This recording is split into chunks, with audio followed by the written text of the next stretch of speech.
Bana école Congo démocratique na biso mbote mbote encore une fois na balande émission les valeurs RDC l'émission pour na valeurs politique et république démocratique du Congo. To yebi que depuis un certain temps bandeko bana mboka surtout na ngambo ya est ya République démocratique du Congo, Goma, Fizi, Butembo, Maniema, Beni, Minembo et tout ça bandeko bazali kolela. Depuis bitumba banana 1994 jusqu'à nos jours. Congolais a toujours le boka na litama pour un problème occupation aux allez préoccuper boka na biso Congo démocratique mais et loka passi tous allez ko kama nango ba tenant du pouvoir ba baka toujours que jeunesse des allez à venir ya lobby mais comment est-ce que jeunesse on a allé préparer et jeunesse à venir à lobby pour quel avec quel héritage plutôt na numéro politique ali on a mis pour la bino papa honoré ndanda nzamboko atumba zali président national à Pareco, comme histoire, biso nostoi bi kino papa tonda d'expérience et belé azaka ministre de la défense, azaka ambassadeur, azaka qui est conseiller spécial chargé à la sécurité à maréchal Mobutu Sese Kokungwendo Wazambanga, toyebi apport ya papa wana pe maturité politique ne toyebi de quoi vous allez capable pour na ko résoudre le problème, ko résoudre plusieurs problèmes internes ko pour équiper mboka la biso Congo démocratique. Toyambie loko la moka ba valeur politique République démocratique du Congo na numéro politique ya lelo. Ensemble na biso to kolanda message oye abongisi pour le peuple congolais na numéro politique à l'élo. Entre autres, à adresser qu'il correspondance moko à l'égard ya cardinal à Mbongo comme cardinal récemment awa problème sur le Ghana est ou tout pèse à point de vue par rapport ya contre à minembo manifestation ya bande konabison na Beni pe lisusu à Kolobela na Oyo Italie. Problème ya Moïse Nyarugabo Bizimakara Azeres Roubero ape ba occupant nyonso oyo bazali ba siège na kati ya mboka na biso Congo démocratique et en plus de cela il faut que vous ça passe nous avons aujourd'hui un président de la République congolais de souche o azali mwana ya ndeko oyo entre guillemets abundaka pendant 36 ans pour la liberté plutôt ya République démocratique du Congo mais où en sommes-nous qu'est-ce qu'il fait là où il est sans plus tarder tout le message ya mais c'est honoré Nganda Nzamboko Atumba. C'est parti.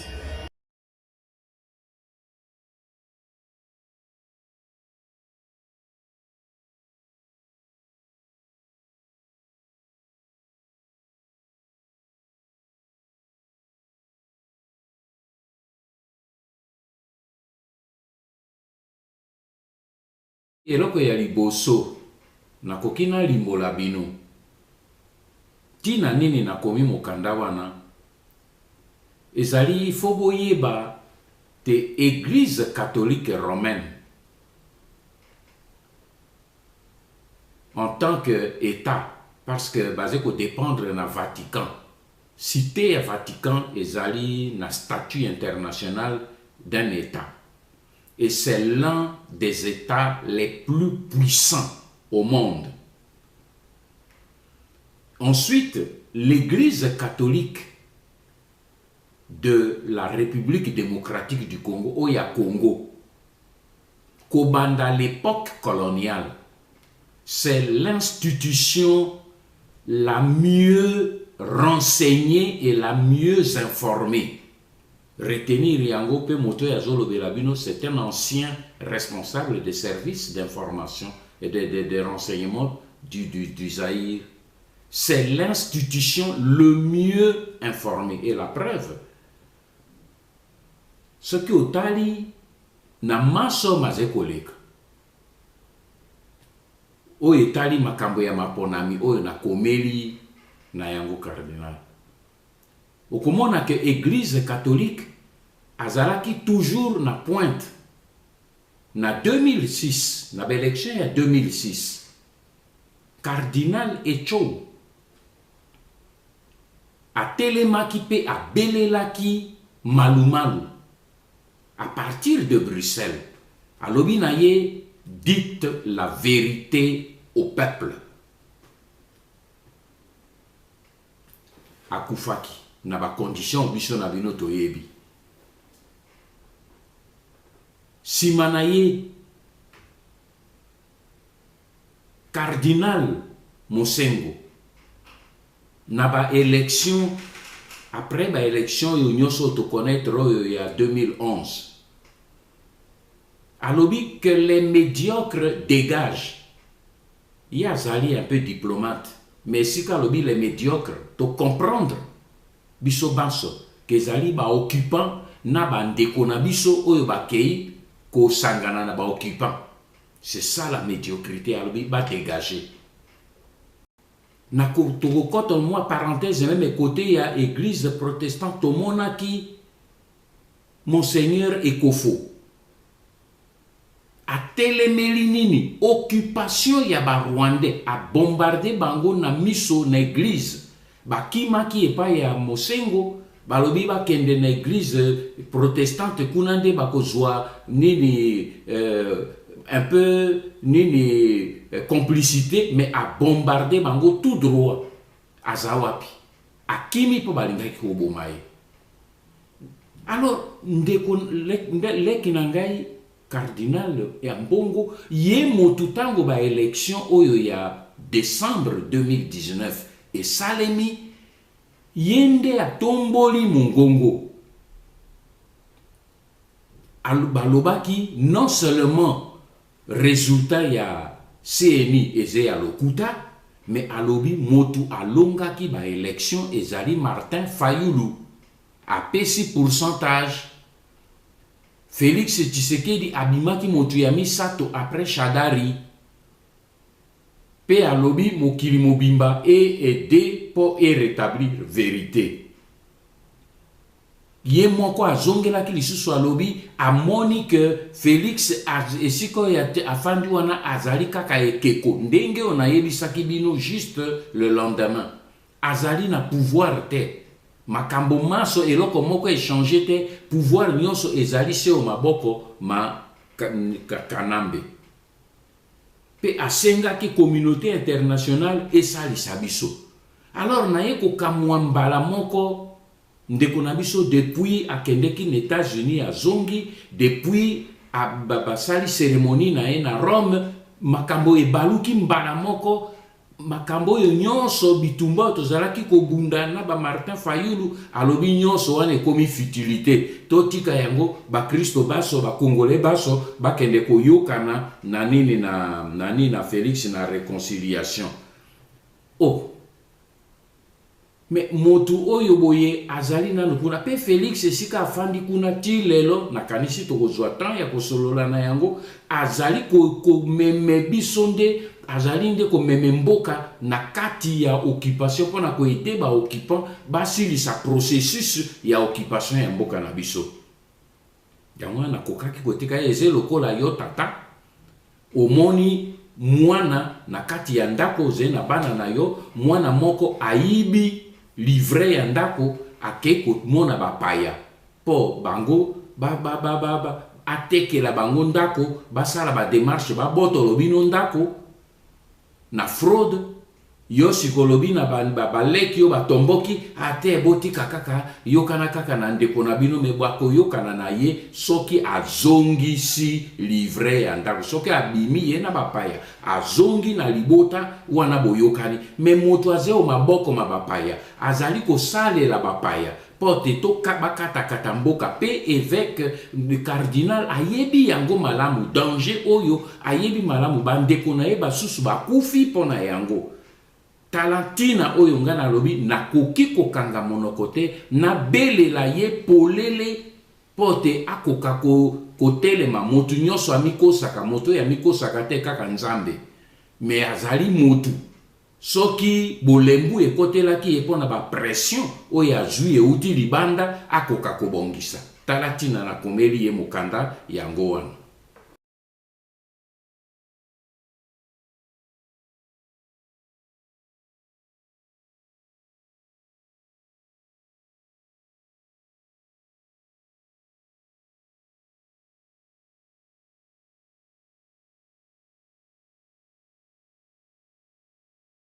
Ngai na sengi plutôt au lieu na répondre na question na sengi simplement na bande konabino ya ba journaliste o bazé na Kinshasa bo bazé ko landa ngai botuna na Nyarugabo boye bisaye que Honoré Ngbanda a lancé yo un défi alobi na yo boye bimisela biso ba Congolais un seul document, pas deux, pas trois, c'est kaka moko pamba. un seul document, un document administratif. Il y a des Belges, il y a des Congo, il y a des Congolais, ou bien Abimiselabino, ni un document scientifique, où il y a des historiens avant 1970, c'est-à-dire 1970 pour Nabino Kuna na RDC. Abimiselabino document moko oyo kuna na kati bakomi kombo pamba ya Banyamulenge na kati. Un seul document avant 1970 où se trouve le nom Banyamulenge. Il y a lobby qui va débattre pendant depuis 2 siècles. Donc il doit avoir beaucoup de documents où il y a le nom Banyamulenge dedans. Mais na tokende musikate na bi na ye na eti na 70. Mais par contre, moi, avec mes recherches, na joué pe na bimisela kibino kombo ya motu oyo a inventa kombo Banyamulenge. Gisaro Muhoza, un Mwanyarwanda, comme ye Nyarugabo ayebi ye malamu. Po azalaki na ye Nyarugabo na Deuxième République. Azalaki pe Sénat nini azalaki nini na Deuxième Législature. Oh ya Deuxième République. Maintenant fungo la parenthèse. Paul quoi na lobby que Nani Gisaro Muhoza azalaki membre ya Deuxième République. Il y a ba réseaux sociaux comment on va moni bino manda bino na Mobutu bino batu bokoti sa Rwandais nzembo wango ekomi kotambola mi na fungoli parenthèse wana po ezeba problème yango moko yango nalingi na répondre na bande kunanga ba congolais oyo nyonso baze bazoba po baze bazoba balingi kotanga histoire ya mboka na bango te balingi koyeba problème ya mboka na bango te metango tozobunda na makambo oyo ya minene bazo distraire bato. Nalingi na pesa bino soko tanga te na pesa bino référence. Na 1960 na premier gouvernement ya Lumumba pe na Kasavubu il y avait 3 Rwandais dedans. 3 Rwandais bazaki na kati ya gouvernement wana. Anise Kashamura azaki ministre ya information pe ya affaires culturelles azaki na gouvernement ya Lumumba. Nan Edmond Rudahindwa azaki ministre ya mine pe nani Marcel Bissoukiro azaki ministre du commerce extérieur bango nyonso misato Banyarwanda. Na gouvernement ya Adula na 1961 Weregemere Jean Weregemere azalaki ministre na 1961 na gouvernement ya Adula ministre ya agriculture. Bato wana baso mine ba Rwandais wana nyoso mine bazalaki na table ronde na Bruxelles na 1960 avec tous les Congolais au bazalaki kuna les 4 Banyarwanda wana bazaki da kati. Mobutu azalaki président de la République te ngai onazo sola na bino nazaki élève nazo 6 écoles primaires. On avait déjà le problème des Rwandais dans notre gouvernement. Alors kokende kolobaka biloko ya bolole boyete. Parce que ces problèmes autour qu'on se battre nango pona mboka na biso ezali ba confusion ba belge ba tie la biso depuis avant l'indépendance tozo bunda poto régler yango lelo po balingi ko profiter na confusion wana po ba kamate la biso mboka soki loko bazalaki pe na biso ba kashamura banani ba tout ça bazalaki kimia tozaki na bango ba problème était lelo tozu ba problème parce que ba koti na dynamique ya kobotolo mabele na biso yango tozobunda nango to luka to réparer ba erreur alors tika ko distraire bato c'est plus facile tozongela nini problème ya oyo nini ba Nyarugabo bazo luka ko luka ko tiela bino confusion. Gisaro Muhoza ye motu azai beau frère beau père ya Bizima Karamuetu Obozei na Ewana, un autre Rwandais. Yende Motu a inventé terme Oyo ya Banyamulenge. C'était un homme bouillant pour Asa Akufa. Yebisi na un étudiant, Faustin Tabazi Rugama, un Mwanyarwanda aussi. Azalaki étudiant finaliste na ISP na Goma, historien. Tango akomi na suka pona kosala mémoire na ye ya histoire, alobi na ye sala mémoire sur les Banyamulenge pona kotalisa ke biso tozala awa depuis 1885 ugwegwe na bango ondenge basalaka. C'est la première fois que le nom Banyamulenge est sorti dans un document pseudo-scientifique pour ezalaki un mémo ya licence, tobengango un document scientifique, mais ce qui a été défendu là-bas c'est du mensonge. Et c'est Tabazi Rugama Yemotu asali yango pour la première fois pour na kotia yango sur recommandation ya Gisaro Muoza oya tindaki ya sala yango. Alors soki ye Nyarugabo azali na version moko oyeze kopesa biso document moko oyeze kotalisa biso kombo Banyamulenge avant 1970 abimisela biso. Preuve ezali que na 1970 tango ndeko na bango moko Bisengima na Rwema asalaki proposition na Mobutu pote ba nommé bango nyonso ba Banyarwanda bakoma ba Congolais babalukaza bango bakoma ba Congolais babengaki bango ba Banyamulenge te babengaki bango ba ressortissant rwandais ba Banyarwanda. Alors Nyarugabo c'est parce que bakuti classe politique nyonso ezola la pongi journaliste nyonso bazola la pongi, il raconte des conneries devant ba journalistes congolais, mais que opposer bango argument bazali que tout le monde tremble. Bozo banga popo babotolo bino mboka na bino.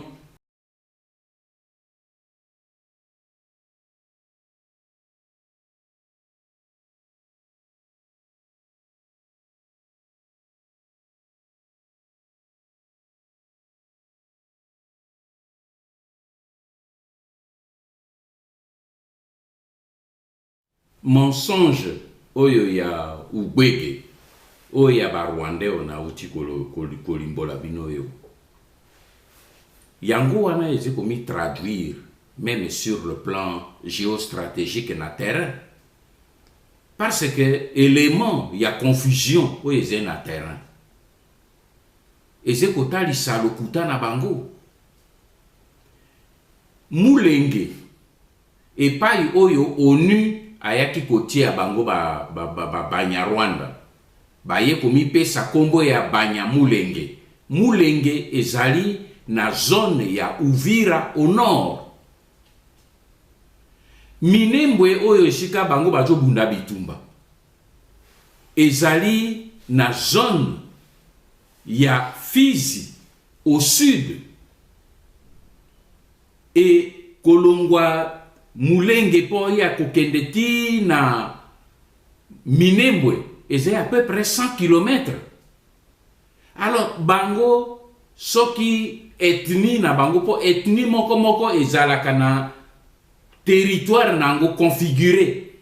Bango Banyamulenge bazali bato ya colline ya Mulenge. Alors bango bazali na nord na zone ya Uvira. Ndenge nini baze kobuna bitumba ya Minembwe na zone ya sud kuna na Fizi. Ozomona ndenge lokuta ezomona. Nyonso wana ezali nini makambo na ebisaki bino na kati ya livre na bimisela bino document. Minembwe ezali zone base stratégique oyo bango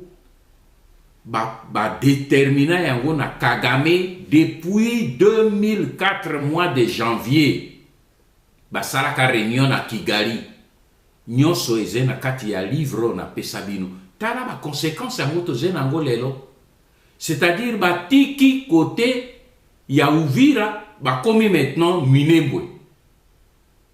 Pour kune zali bazo bango balingi bazwa po ba koma majoritaire pe ba étendre influence na bango pona ko contrôler lac Tanganyika na banini nyonso tout ne pe kuna likolo bazwa pe lac Kivu nyonso ba contrôler ba minéraux.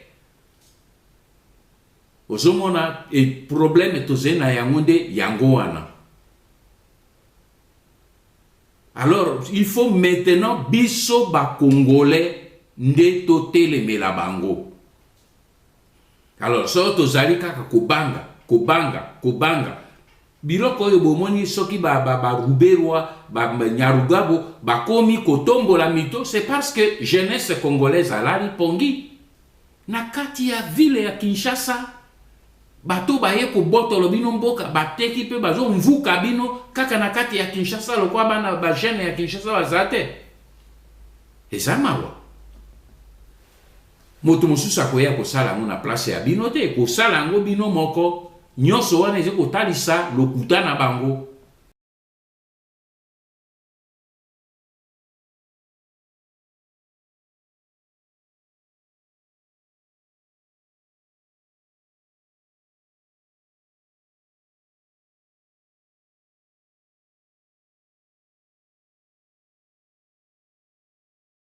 Tala rassemblement oyo cardinal asengeleki asala pona biso baso ba congolais nde yango yoboy. C'est-à-dire abenga ba congolais baso bino ba jeune botelema mboka elingi kokenda. Po campagne oyo zekoloba wana, campagne wana na yebisaka bino na zongelaki bino na yaki komona bino na lobi ba bandi campagne na États-Unis pona koloba que ba banyamulenge baze ko boma bango tal pe boke ba parce que campagne wana ekozwa ampleur po bato yo basala ki yango na Arizona, sénateur ya zalaki wana lobaki akotoucher ba yo baze na Washington. Omoni ni manifestation yo basali mbalo eze wapi na Washington pona ko toucher directement la tête et sika bazwa ka décision. Soki biso ba congolais to sali attention te. Excusez ngai. Soki to sali attention te. Système aux États-Unis a fonctionné à Kanango Yangoana. Ba lobby américain bazali derrière mouvement oya babanyamulenge ezole kan États-Unis. Soki biso to lali pongi. Kaka nandenge bazolali sabiso pongi aboyo kanande bosa réconciliation bino na bino ba congolais mais ba rwandais bazoko sala campagne déjà les États-Unis pona koloba ke baze ko botolo bango mabele na bango. Tomoni meme ba mosusu na kati baze ko sala message nani na Chiluba. Hey! Mwanyaranda asoli Chiluba. Bino ba congolais zo pesa bino signe te bande konangai. Nyonso wana pote kuna boko sutuka kaka tongo moko oki na nini un sénateur ou un représentant du Congrès américain. Alors non, il faut maintenant pour protéger Babanya Rwanda, il faut tout détacher nini côté nini ya Minembwe territoire wana nyoso et comme autonome et comme ya Babanya Rwanda tout séparer bango pour protéger bango. Bazali na puissance lokola biso tozé toujours sous domination. Toze na l'état oya ko résister na ba armée te okomona mboka ekei penza na bo pete nyonso ekei na mboka ya bapaya bande konangai. Problème nga na zolo banabino bato mingi baze ko attaquer ngai bazoko mona ngo comme un problème individuel. Ce n'est pas le Congo n'est pas ma propriété, c'est notre propriété bande konangai. Et c'est problème moko monene na yebi ndenge système wana etambolaka système ya ba américain ezalaka bongo lokola batindi nano babanyamulenge bino loba po toucher opinion américaine tango ko toucher opinion américaine bango bakozwa maintenant facilité ya ko passer na dynamique oyo ba lobby ba think tank kuna balengeli yango. Alors au lieu que biso to zala wa boye avala ba congolais to lukanano nini transition il y a 1 an, transition il y a 2 ans to lukanano to yokana to lukato sala ba institution to sala boye bande konanga. Ce n'est pas le problème pour le moment.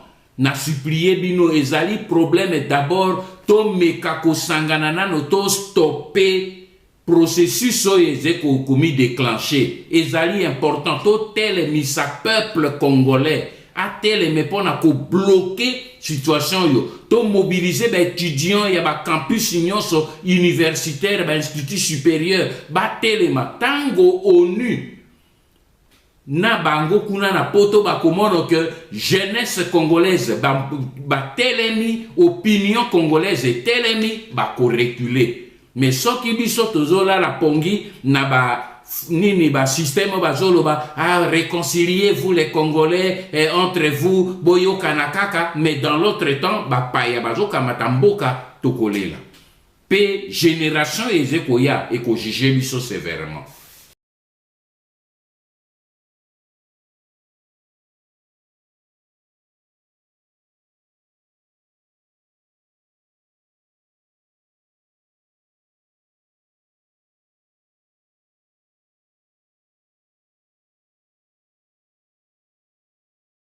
Nazala mokuse mais direct.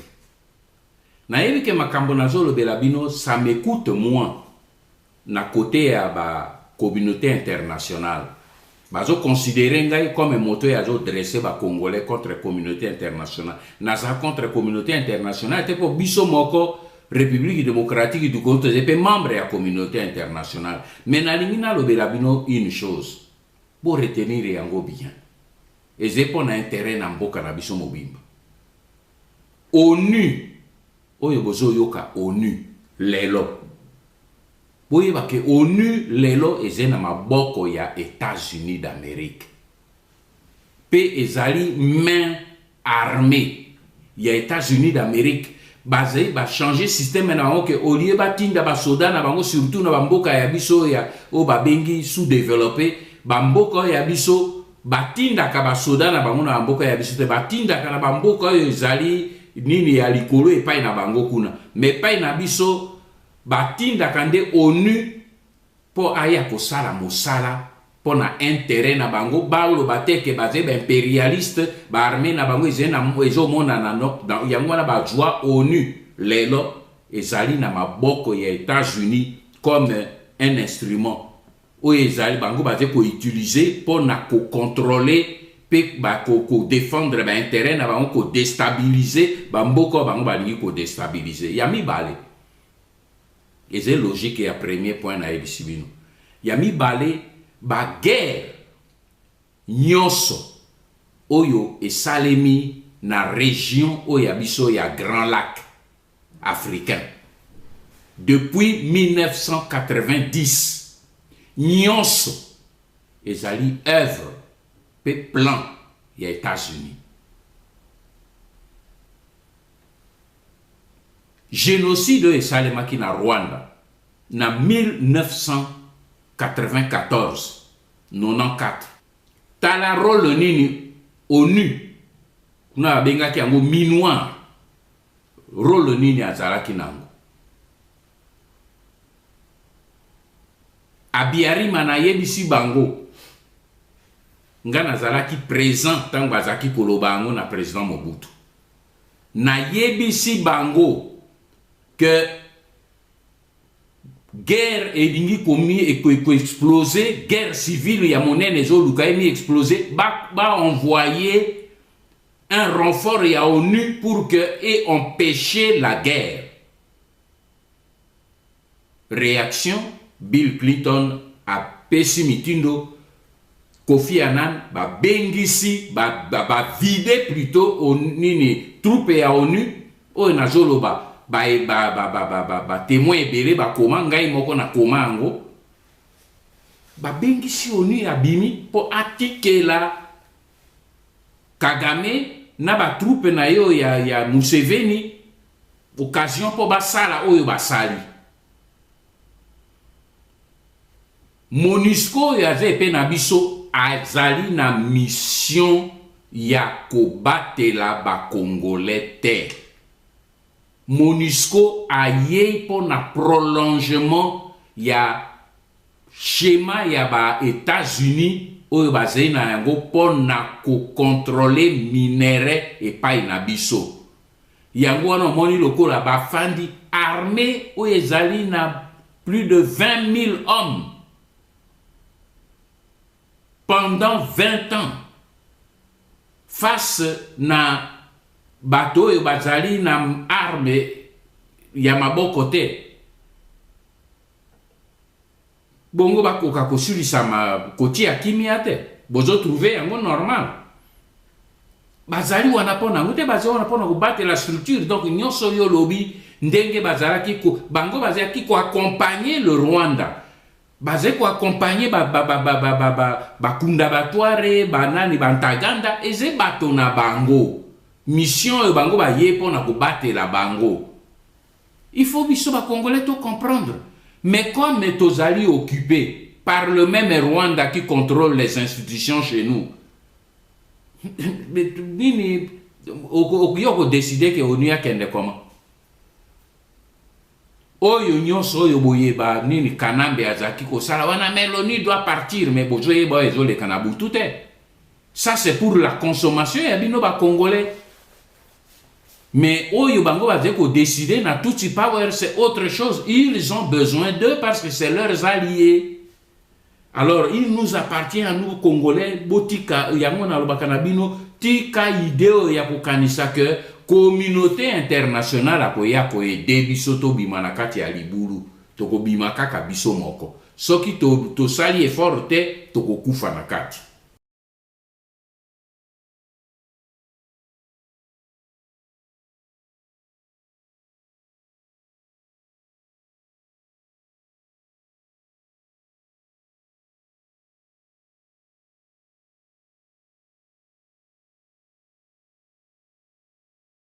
Kobanda 1996 tango ba Rwandais na ba Ugandais ba koti na mboka na biso soki bandeko na biso oyo ba patriote maimai ba telemaka directement pona ko résister na invasion wana tembele Kivu ekenda kala nazali ko rendre bango hommage pe mokolo na créa ki Apareko délégation na bango ezalaki dans la salle na premier congrès ya Apareko parce que bazali ba patriote oyo bo grâce na bango ba Rwandais bakamati nano Kivu te. Mais tango Paul Kagame amoni que obstacle na ye ezali ba maimai a utilisé méthode na ye ya ubebe a créé ba faux maimai ebele avec ba Rwandais oyo ya ba Hutu no ya ba Tutsi na kati pe ba bandi ko boma batu ebele po musala na bango eze ko boma ba Congolais mais baze ko tia yango na compte ya ba maimai po kombo wana ya maimai ebeba yango wana lelo soki tozali ko parler na ba maimai to sala la part des choses. Il y a des faux maimai oyo ezali composé na ba Rwandais o bazali ko boma ba Congolais sous prétexte que ezali ba maimai bazali ko bazali ba rebelle pour kombo wana ya ba vrai pour réputation ya ba vrai patriote ebeba. Donc il faut ndenge ko balobaka na français. Il faut savoir discerner et distinguer le livret na blé. Parce que ba tieli biso ba fo na kati ebele. Yango wana na sengaka toujours que ba chef coutumier na est basalisa ngai. Basalisa biso na koyeba ko révéler biso pe ko indiquer biso ba faux maimai oyo bazai ko bomaka bato bazai ko sala banditisme bazai ko piller baze ko pie et makele na biso et baze ko boma bandeko na biso. Pour tout ça la distinction. Yango wana moni bandeko mingi na diaspora boke baka. Tango boka kaka mai no iya mai. Ba mai o ya faux na ba mai o ya ba patriote ezali différent. Yango wana il faut biso to koka kosala en sorte que to sunga bandeko baso oyo ya Kivu oyo ba telemi ba congolais oyo ya Kivu ba jeune oyo ba kamati bibundeli pe ba telemi pona ko pekisa mboka na bango bazai batoto sengeli nde to sunga bango. Yango na lobaki esali mawa komono te na ngongo yo Félix aze ko gracier ba M23 aze ko loba ba Rwanda wana baze na Rwanda bazonga ba ya kokota na armée na biso, mais dans l'autre temps a utilisé bango po ba bouma ba patriote congolais o bazali ko telemela ba paya le monde à l'envers. Ezemawa.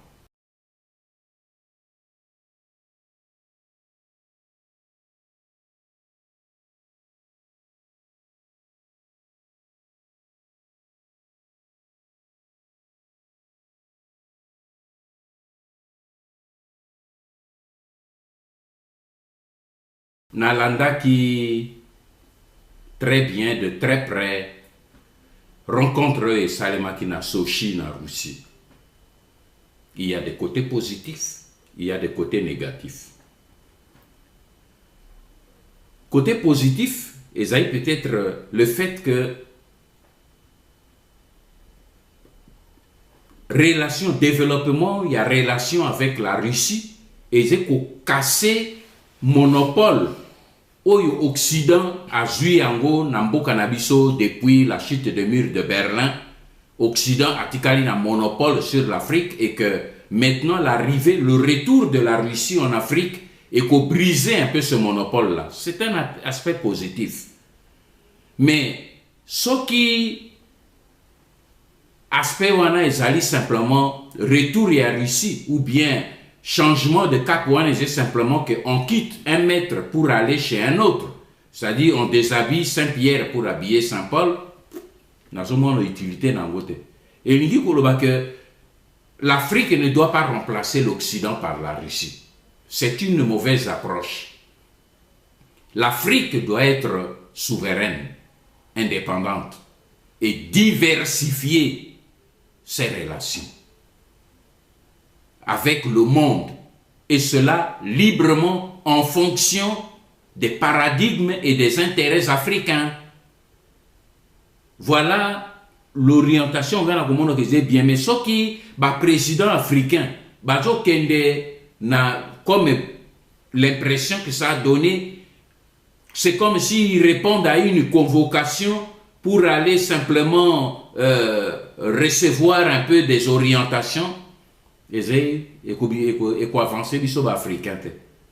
Nous devons passer l'étape pour subir les relations du Nord avec le Sud pour que tout comme partenaire à part entière. Ça, c'est important. Ensuite, il y a quand même un élément important. La Russie a coquille compenser domaine et volume d'échange commercial entre l'Afrique et l'Occident. Moi, je crois qu'il faut tous être réalistes. Volume d'échange entre l'Afrique et l'Occident. Et il y a 275 milliards de dollars. Et le même volume d'échange avec la Russie ne représente que 27 milliards de dollars seulement. Donc, au moins, il y a monnaie. Donc, la Russie ne peut pas prétendre. Mais par contre, avec la Chine, c'est 200 milliards. C'est pour ça que la Chine inquiète l'Occident plus que la Russie dans le domaine d'échange commercial. Parce que la Chine, à elle seule, c'est 200 milliards de volume d'échange annuel entre Yen et Afrique. Mais la Russie qui a compris cet écart-là, y a mis engouffré dans le domaine de la défense et sécurité. Mais dans le domaine où on a aussi, il ne faut pas que Ezala simplement échange comme un dingue avec l'Occident, il y a parrainage. Que la Russie, ce que ça échange na RDC, donc il y a qu'on parrainer, qu'on dominer la défense et la sécurité à RDC. Non. Il faut tout changer optique. Il faut que tout le parrainage, tout une technologie qui appelle en même temps la formation des Africains.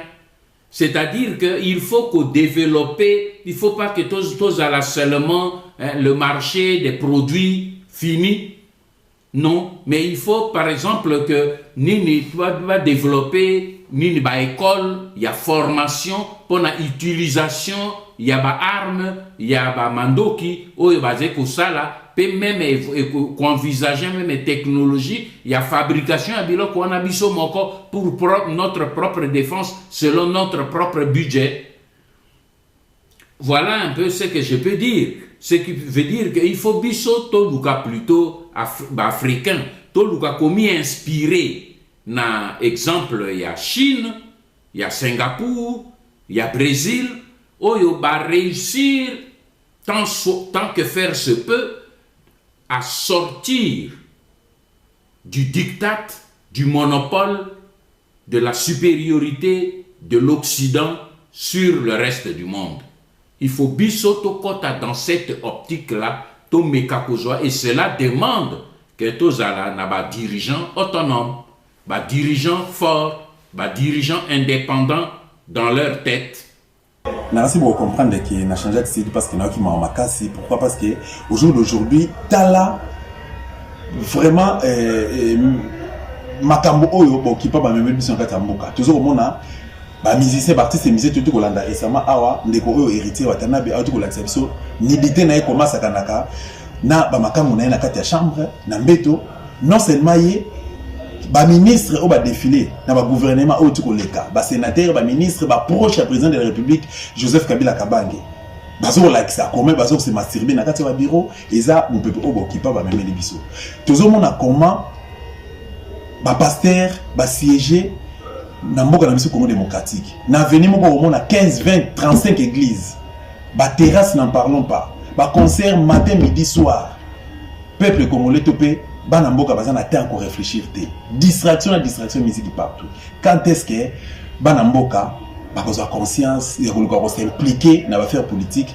ya mboka na Congo démocratique lelo papa oyo il a quel âge il avait quel âge à préparer à venir naé à travailler ministre ambassadeur ainsi de suite à comment dit les lois présidentielles mais na âge nini aza toujours na souci ya kotika héritage à malamu avant qu'il y ait mokilo assez na kati ya mboka ne Congo démocratique et bon ngai na yo mwana mboka ndeko elenge ndeko papa ndeko mama ndeko mwasi to pe ndeko mbali tozo kanisa nini pona libération mboka na biso Congo démocratique tozo kosenga unité entre les Congolais to longola ba appartenance politique to longola ba sentiment to longola o nyonso to kanisaka to eba problème na biso Congo démocratique ba politicien bon apprendre que sa population vérité par rapport à vrai problème que vous préoccupez moi dans le Congo démocratique.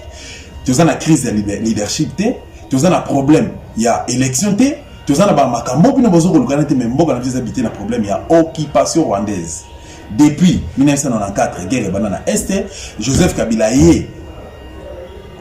Laurent Désiré Kabila plutôt à Yelibiso Monisco et Monisco jusqu'à la preuve du contraire ça fait 21 ans na mboka na biso ba pesa solution té bazana armement au bango bazana ngo l'équipe même ya FARDC ba pesa solution té mais place au bango bazo ko siéger ils a place au ba groupes armés bazo ko kota pour na kobonga ba congolais pour na kopier ba congolais mais quand est-ce que biso bana mboka ba natif mboka to ba congolais de souche to ko loba non to ko claquer porte pour na occupation peuple congolais tous à conscience pour qu'ensemble tout le cas aussi les problèmes occupation aux autres préoccupés mboka na biso Congo démocratique la République démocratique du Congo. À bon attendre Napesi merci na ndeko nyonso o landi biso peu importe sika oyo zali à travers le monde bien sûr boyebi ke tout ça qui effort ya ko s'engager na musala oyo non seulement tout ça la local mais tout vulgariser message na biso wana toujours remplir ba conditions requises par rapport au musala na biso ya presse ko former na ko informer population yo zali na nord na sud na est tout pe na ouest ya monde entier bien sûr émission le valet RDCN ezali pona yo pona ye to pe pona ngai yo landi pesa ça m'a pas indécoqué papa Honoré Mbanda Nzamboko Atumba a lancé message topé défi pour na ba occupant entre autres Moïse Nyarugabo papa Honoré Mbanda Nzamboko Atumba a sengi débat contradictoire na ba opposant. Merci beaucoup l'équipe technique qui a accompagné là. Merci na bino na kuta na bino très prochainement. Ciao.